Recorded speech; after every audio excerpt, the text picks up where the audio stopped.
सभी को नमस्कार। कक्षा 10वीं गणित अध्याय 4 द्विघात समीकरण प्रश्नावली 4.1 को देख रहे हैं हम। पहला सवाल था जांच कीजिए कि क्या दिए हुए समीकरण द्विघात समीकरण है। तो इस सवाल को करने के लिए हमें द्विघात समीकरण की परिभाषा मालूम होना चाहिए कि द्विघात समीकरण क्या होता है। हम जानते हैं x चर x में द्विघात समीकरण ax² plus bx plus c equal to 0 होता है, जहाँ a बराबर नहीं होता है 0 के और a b c वास्तविक संख्याएं होती हैं। ये द्विघात समीकरण का मानक रूप होता है। जितने भी सवाल है पहले सवाल में उन सब सवालों को अपन सरल करेंगे सामान्य विधियों से और सरल करके ऐसा बनाएंगे जो ऐसे बन जाएंगे वो द्विघात समीकरण, और जो नहीं बनेंगे वो नहीं है। तो यहाँ पर दिया था x + 1 का होल स्क्वायर, तो हम जानते थे a + b का होल स्क्वायर बराबर a² plus b² plus 2ab होता है। इस सूत्र के माध्यम से इसका विस्तार करेंगे हम। तो x + 1 का होल स्क्वायर बराबर x² प्लस 1 का स्क्वायर प्लस 2 × x × 1। हमने देखा a के स्थान पर x है और b के स्थान पर 1 है, तो जहाँ a था वहाँ x रख दिया और जहाँ b था वहाँ 1 रख दिया। x² 1 का स्क्वायर 1, ये 2x एकम 2x। तो हम कहते हैं ये हल करने पर x² प्लस 1 प्लस 2x हो गया। इसका गुणा करेंगे अंदर तो 2x - 6 पक्षांतर करके इधर लाएंगे हम, और हम देख भी रहे हैं कि ये धन 2x और ये भी धन 2x ये कैंसिल हो जाएंगे। x² प्लस 1 और इसको इधर लाएंगे तो प्लस 6 हो जाएगा इजिकल टू 0। इसको हम x² प्लस 7 लिख सकते हैं। ये द्विघात समीकरण है हमारा, घात 2 में है और चूँकि bx x वाला पद नहीं है कोई दिक्कत नहीं, तो हम लिखेंगे द्विघात समीकरण है। अगला देखेंगे हम x² 2 - 2x is equal to -6 plus 2x। x² 2 - 2x, इसको उधर लाएंगे -2x, 6 को उधर लाएंगे धन 6 पक्षांतर के माध्यम से। x² 2 ऋण 4x धन 6 बराबर 0। ये भी इस रूप का है तो हम लिख देंगे द्विघात समीकरण है। इस टाइप से हमने पहले सवाल के 2 सवाल किए हैं। अब आगे करेंगे हम। पहले क्वेश्चन का तीसरा है, जांच करना है कि ये द्विघात समीकरण है या नहीं। तो इस सवाल को करने के लिए हमारे दिमाग में ये बात होना चाहिए कि ax² plus bx plus c बराबर 0 दो द्विघात समीकरण का मानक रूप होता है, जहाँ a बराबर नहीं है 0 और a b c वास्तविक संख्याएं होती हैं। इसको हम सरल करके ऐसा बनाएंगे। यदि ऐसा बन जाएगा, इस रूप का बन जाएगा तो द्विघात समीकरण, और नहीं बनेगा तो नहीं है। तो देखिएगा, इसको हम गुणा करेंगे। इस x का पहले इससे करेंगे तो x का x से करेंगे x² 2 गुणांक घात जुड़ती है। x का इससे करेंगे तो ये धन 1x। अब ऋण 2 का इससे करेंगे ऋण 2x, और ऋण 2 को 1 से करेंगे ऋण 2 एकम 2, धन ऋण का ऋण होगा 2 एकम 2 धन ऋण का ऋण। इसी टाइप से इसका इन दोनों से करेंगे हम, तो x² 2 इसका करेंगे तो धन 3x, ऋण इसका करेंगे ऋण 1x, और इसका इससे करेंगे ऋण 3। हम देख रहे हैं x² 2 से x² 2 कट जाएगा हमारा। अब आगे देखते हैं हम, ऋण 2 में से धन का 1 कम कर ऋण x बचेगा, ऋण 2 इसको इधर लाएंगे तो ऋण 3x, इस धन 1x धन 3 बराबर 0। इसको आगे हल करेंगे हम, ऋण 3 ऋण 1, या हम कहेंगे ये ऋण 1x है और ये धन 1x है, ये कैंसिल हो जाएंगे। तो ये ऋण 3x और 3 में से 2 गए तो धन का 1 बचेगा बराबर 0। ये जो है इस रूप का नहीं है, देखिएगा आप, इसलिए द्विघात समीकरण नहीं है, द्विघात समीकरण नहीं है, क्योंकि दिया हुआ जो समीकरण है वो ax² प्लस bx धन c बराबर 0 के रूप का नहीं है। अगला देखेंगे, ये भी इसी टाइप से करेंगे। पहले इसका इससे गुणा करेंगे, फिर इससे करेंगे तो मिलेगा 2x² 2 गुणांक घात जुड़ती है, h की घात 1 थी, h की घात 1 थी, इसकी घात 2 बन गई वो। इसका इससे गुणा करेंगे 2 3 6 ऋण के 6x, इसका इससे करेंगे ऋण 1x, ऋण का धन 3 एकम 3। इस टाइप इसका इससे करेंगे दोनों से x का, तो x² 2 ऋण 1x, और 5 का करेंगे आप दोनों से तो 5x और 5 एकम 5। अब देखिएगा पक्षांतर करके सबको इधर लाते हैं, 2x की घात 2, इसको इधर लाएंगे तो ऋण x की घात 2, ऋण 6 और ऋण 1 ऋण 7x हो जाएंगे हमारे। और यहाँ पर आप देखेंगे तो 5 में से 1 घटाएंगे तो 4 बचेंगे, 4 को इधर लाएंगे तो ऋण के 4 हो जाएंगे, ऋण 4x, धन 3 यहाँ था, ऋण 5 इधर लाएंगे धन 5 हो जाएंगे बराबर 0। इसको हल करेंगे, घटाने पर 1x की घात 2, 1 को लिखते नहीं है, ऋण 11x हो जाएगा और 5 और 3 8। हमने देखा ax² + bx धन c बराबर 0 के रूप का है, अतः द्विघात समीकरण है, द्विघात समीकरण है। अगला देखेंगे हम, इसी टाइप से गुणा करके इसको भी करेंगे हम, x का गुणा इन दोनों में करेंगे, 2x की घात 2 धन 1x, ऋण 3 कैसे करेंगे, ऋण 6x ऋण 3, अंदर ऐसे गुणा करेंगे x की घात 2 धन 5x, पक्षांतर सबको इधर लेके आते हैं, 2x की घात 2, इसको इधर लाएंगे तो ऋण x की घात 2, ऋण 6 में से धन 1 करेंगे तो ऋण 5x बचे, इसको इधर लाएंगे तो ऋण 5x, ऋण 3 अपने स्थान पर है बराबर 0। इसको घटाएंगे तो x की घात 2, ऋण 5 10x हो जाएंगे, ये ऋण 3 बराबर 0। ये इस रूप का है, हम लिख देंगे द्विघात समीकरण है, द्विघात समीकरण है। अगला देख रहे हैं हम, छठवा, x की घात 2 धन 3x धन 1 है, वैसे ही है। यहाँ पर हम जानते थे a - b का होल स्क्वायर बराबर a² + b² - 2ab होता है। ये x - 2 का होल स्क्वायर था, a बराबर x और b बराबर 2 है, x की घात 2 धन 2 की घात 2 ऋण 2 × x × 2, x की घात 2, 2 का वर्ग 4 और 2 दूनी 4x। तो हम कहते हैं कि आया हमारे पास x की घात 2 धन 4 ऋण 4x, x की घात 2 से x की घात 2 कट जाएगा, 3x अपने स्थान पर है, इसको इधर लाएंगे धन 4x, धन 1 अपने स्थान पर है, इसको इधर लाएंगे ऋण 4 बराबर 0। हल करेंगे 7x ऋण 3 बराबर 0। द्विघात समीकरण नहीं है, क्यों? क्योंकि ये इस रूप का नहीं है, द्विघात समीकरण नहीं है। इस टाइप से हमारा क्वेश्चन नंबर पहले के तीसरा, चौथा, पांचवा, छठवा होते हैं। अब आगे के सवाल देखने जा रहे हैं। क्वेश्चन नंबर पहले का 7वां, जांच करना है कि ये द्विघात समीकरण है नहीं। तो हमारे दिमाग में ये बात है, चर x में द्विघात समीकरण ax² + bx + c बराबर 0 इस रूप का होता है, जहाँ a बराबर नहीं 0 और a b c वास्तविक संख्याएं होती हैं। तो इसको हम छोटी कक्षा की बातों के माध्यम से ऐसा बनाते हैं, बन जाएगा तो द्विघात समीकरण और नहीं बनेगा तो नहीं है।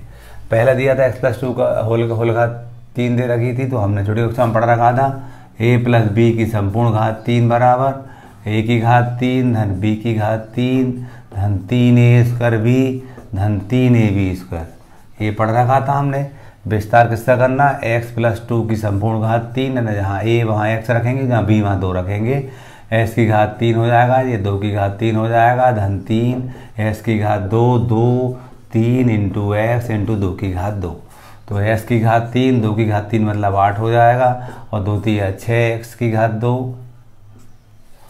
2 3 6 x की घात 2 और 2 2 4 3 12x। इस टाइप से हमने निकाला इसका मान, उसको लिखेंगे। x की घात 3 निकाला, धन 8 निकाला, 6x की घात 2 धन 12x बराबर 2 अंदर गुणा करेंगे, 2x की घात 3 ऋण 2x। पक्षांतर से सब इधर ले आएंगे हम, x की घात 3 ऋण 2x की घात 3 धन 6x की घात 2 जे वाला था, इसको इधर लाएंगे, ये धन 12x था, इसको इधर लाएंगे तो धन 2x हो जाएगा, 8 अपने स्थान पर है, धन 8 बराबर 0। रीसेट कर दिया हमने। घटाएंगे तो ऋण x की घात 3 बचेगा, धन 6x की घात 2 12 और 2 14x धन 8 बराबर 0। हमने देखा ये घात 3 में है, ये द्विघात समीकरण नहीं है, द्विघात समीकरण नहीं है। अगला भी इसी टाइप से करेंगे हम जानते हैं a - b की होल घात 3 बराबर a की घात 3 ऋण b की घात 3 ऋण 3a² b धन 3ab², ये सूत्र होता हमारा। अब किसका विस्तार करना है, ax - 2 की संपूर्ण घात 3 का, a बराबर x रख देंगे और b बराबर 2 रख देंगे।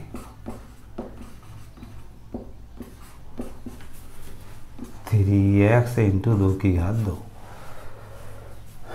x की घात 3, 2 की घात 3 8 हो जाएगा, 2 3 6 x की घात 2, 4 3 12x, 2 3 4 3 12x। इसको रखेंगे यहाँ, x की घात 3 ऋण 4x की घात 2 ऋण x धन 1 बराबर x की घात 3 ऋण 8 ऋण 6x की घात 2 धन 12x। x की घात 3 से x की घात 3 कट जाएंगे, ऋण 4x की घात 2 इधर लाएंगे तो धन 6x की घात 2 पक्षांतर से, ये ऋण x था, इधर से लाएंगे x वाला पद तो ऋण 12x हो जाएगा, धन 1 अपने स्थान पर है, ऋण 8 इधर आए तो क्या हो गए हमारे, धन 8 हो गए,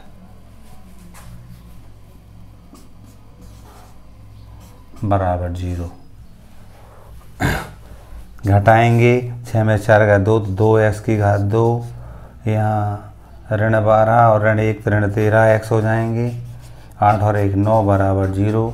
ये हमारा मानक रूप ax² धन bx धन c बराबर 0 के रूप का है, अतः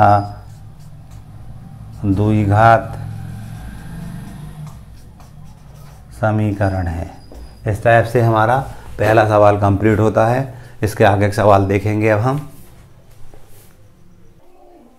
सवाल नंबर 2 में 4 सवाल दिए हैं, इनसे हमें द्विघात समीकरण बनाने हैं। पहला था, एक आयताकार भूखंड का क्षेत्रफल 528 वर्ग मीटर है, क्षेत्र की लंबाई चौड़ाई के दोगुने से एक अधिक है, भूखंड की लंबाई चौड़ाई ज्ञात करनी है। तो हम जानते हैं इस टाइप से आयताकार भूखंड होता है, इसमें आमने सामने की भुजाएं बराबर लंबाई की होती है और प्रत्येक कोण समकोण होता है। इसको लंबाई कहेंगे, इसको चौड़ाई कहेंगे। वो कहता है सवाल, क्षेत्र की लंबाई चौड़ाई के दोगुने से एक अधिक है, चौड़ाई मान लीजिए x मीटर है तो लंबाई डेफिनेटली चौड़ाई के दोगुने से एक अधिक होगी। क्लियर। हम ये जानते थे आयत का जो क्षेत्रफल होता है वो लंबाई गुण चौड़ाई होता है। क्षेत्रफल दिया है 528 बराबर लंबाई हमारे पास है 2x धन 1 और चौड़ाई x है। 528 बराबर इसका गुणा करेंगे 2x की घात 2 धन x से कम x, इसको उधर ले जाएंगे पक्षांतर से, 2x की घात 2 धन x ऋण 528 बराबर 0। यही हमारा आंसर होगा। हमें केवल ये समस्याएं दे रखी है, सवाल दे रखे हैं, उनसे केवल हमें द्विघात समीकरण बनाना है। ये बन गया। माना हमने कि आयताकार भूखंड की चौड़ाई x है तो डेफिनेटली प्रश्न से समझ में आता है कि लंबाई चौड़ाई के दोगुने से, चौड़ाई x के दोगुने से एक अधिक है। तो ये दोनों बातों का यूज करके हमने सूत्र के माध्यम से, ये सूत्र था हमारा आयत का क्षेत्रफल लंबाई को चौड़ाई, छोटी कक्षाओं में हम जानते हैं, इसको लगाया और मान रख दिए तो हम द्विघात समीकरण बन गया।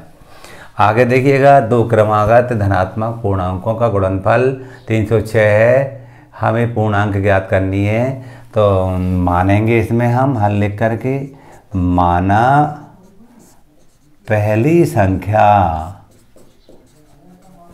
x है तो दूसरी x धन 1 होगी। क्रमागत 1 जोड़ने पर मिलती है, जैसे 10 के बाद 11 तो 1 जोड़ने पर मिलता है। 20 दूसरी 21 होती है तो 20 में 1 जोड़ेंगे तब मिलती है, इसलिए हम कहते हैं दूसरी x धन 1 होगी। अब प्रश्न क्या कहता है कि दोनों का गुणनफल एक x है और दूसरी x धन 1 है, इनका जो गुणनफल है वो 306 के बराबर है। अंदर गुणा करेंगे x की घात 2 धन x से कम x, इसको धन लाएंगे ऋण 306 हो जाएगा बराबर 0। ये हमारा द्विघात समीकरण बन गया सवाल नंबर 2 के लिए। केवल द्विघात समीकरण बनाने हैं हमें। अगला हल लिखेंगे अगले सवाल के लिए। रोहन की माँ उससे 26 वर्ष बड़ी है, उनकी आयु वर्षों में का गुणनफल अब से 3 वर्ष पश्चात 360 हो जाएगी। हमें रोहन की वर्तमान आयु ज्ञात करना है। माना रोहन की वर्तमान आयु x वर्ष है प्रश्न से। प्रश्न क्या कहता है? प्रश्न कहता है आयु का गुणनफल 3 वर्ष पश्चात 3 वर्ष पश्चात। तो देखो हम कहते हैं रोहन की वर्तमान आयु तो x थी, तो 3 वर्ष पश्चात x धन 3 हो जाएगी। अब उसकी माँ, चूँकि उसकी माँ उससे 26 वर्ष बड़ी थी और तो x धन 26 लिख दिया, और 3 वर्ष बाद तो धन 3 कर दिया। इनका जो गुणनफल है वो 360 के बराबर है। ये x धन 26 क्यों लिखा? हम जानते रोहन की आयु x वर्ष है वर्तमान आयु, लेकिन 26 वर्ष उससे बड़ी है तो x धन 26 उसकी माँ की आयु होगी। 3 वर्ष पश्चात तो दोनों में 3 जोड़ दिया, इनका गुणनफल 360 के बराबर था। अंदर इसको थोड़ा और आगे हल करेंगे, x धन 3 बरा इंटू x धन 29 हो जाएगा बराबर 360। गुणा करेंगे हम, ऐसा करेंगे, इससे x की घात 2 धन 29x, इसका 3x, 29 का 3 से करेंगे 3 9 27 के साथ आता है 2, 3 2 6 और 2 8 87। इसको लगाए तो ऋण 360 हो गया बराबर 0 पक्षांतर से। तो x की घात 2, 29 और 3 हो गया 32x, घटाएंगे यहाँ 10 में से 7 गए 3, 15 में से 8 गए 7 और ये 273 बराबर 0। इस टाइप से हमारा ये द्विघात समीकरण बन गया, यही बनाना था। अगला देखेंगे आप, एक रेलगाड़ी 480 किलोमीटर की दूरी समान चाल से तय करती है। यदि उसकी चाल 8 किलोमीटर प्रति घंटे कम होती है तो वह उसी दूरी को तय करने में 3 घंटे अधिक लेती है। हमें रेलगाड़ी की चाल ज्ञात करनी है।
क्या करेंगे हम? प्रत्येक पद में हम 3 का भाग देंगे। तो ये 3 एकम 3, 3 18 399 बटे x ऋण 8 आएगा। ऋण 3 एकम 3, 3 18 399 बटे x, 3 का भाग देंगे 1 आ जाएगा। इसका हम जब लघुत्तम निकालेंगे, इसका लघुत्तम आया हमारा x ऋण 8 इंटू x, इसका इससे गुणा करेंगे हम 160x, ऋण इसका ऐसे करेंगे ऋण 160x, फिर धन 899, 8 से 48 का होता है 4 8 8 4 12 1280, 899 और 8 से 48 आता है 4 8 8 4 12 बराबर 1। हम क्या करेंगे? तिर्यक गुणा करेंगे, 160 से ऋण के 160x कट जाएंगे तो तिर्यक गुणा करेंगे तो क्या मिलेगा हमें? एक्स स्क्वायर ऋण 8x बराबर 1280 मिल जाएगा। पक्षांतर करेंगे, x की घात 2 ऋण 8x ऋण 1280 बराबर 0। यही हमारा द्विघात समीकरण होगा। इस प्रकार प्रश्नावली 4.1 कंप्लीट हो जाती है।